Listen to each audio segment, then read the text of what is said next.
The 500-million-year-old Hallucigenia sparsa worm sure looks weird by today's standards. Credit, Danielle Dufo. A spiky worm with legs like noodles.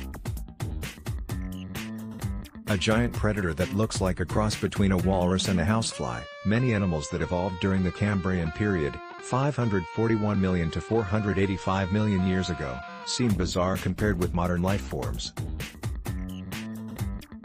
Even paleontologists sometimes wonder, why do Cambrian creatures look so strange? Animals from this ancient time are certainly distinctive. One of the better known is Hallucigenia, a worm named for its resemblance to the product of a fever dream. Fossils of the spine-covered creature were first discovered in the 1900s in the Burgess Shale, a famed fossil deposit in the Canadian Rockies. Scientists found Hallucigenia's body shape so confusing that it took years to confirm which end of it was the head.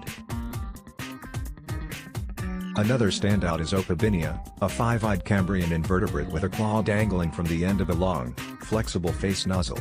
A group of paleontologists burst out laughing when their colleague, Harry Whittington, first showed them his reconstruction of the fossil at a conference in the 1970s. Whittington took the reaction as a tribute to the strangeness of this animal when he recounted it later in his detailed study of Opabinia. He concluded that the animal probably used its awkward facial appendage to dig for food. Why don't fish have necks?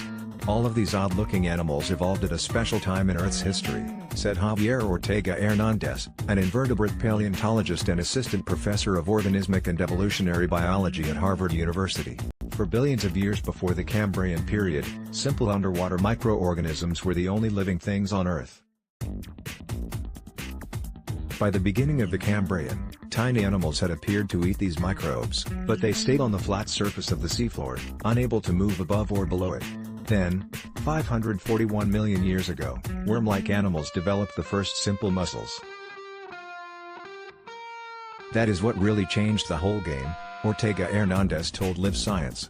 The power to move helped the worms burrow down into the seafloor, bringing oxygen with them. And all of a sudden, bam, Ortega Hernandez said. We have these marine sediments which are just teeming with activity and life. Moving above and below the seafloor's surface opened up new opportunities for animals to make a living. The early Cambrian period brought a rapid expansion of new life forms as animals adapted to new habitats, food sources, predators and prey. This time, often referred to as the Cambrian explosion, gave rise to many lineages of animals that are still with us, including some of the first mollusks and arthropods. Many of these arthropods had almost teeth-like structures in the legs that they used for chewing on each other, and that started to become a real issue for their victims, said Ortega Hernandez. In response, animals such as Wiwaxia evolved defensive armor, like spines and plates. Over millennia, this adaptive arms race only intensified. Animals became increasingly diverse, complex and extraordinarily weird-looking as they battled each other to survive. Behold, the bizarre Cambrian creature Collinsium ciliosum. Credit, Javier Ortega Hernandez. Many Cambrian animals became extinct during the transition to the next geological period, the Ordovician.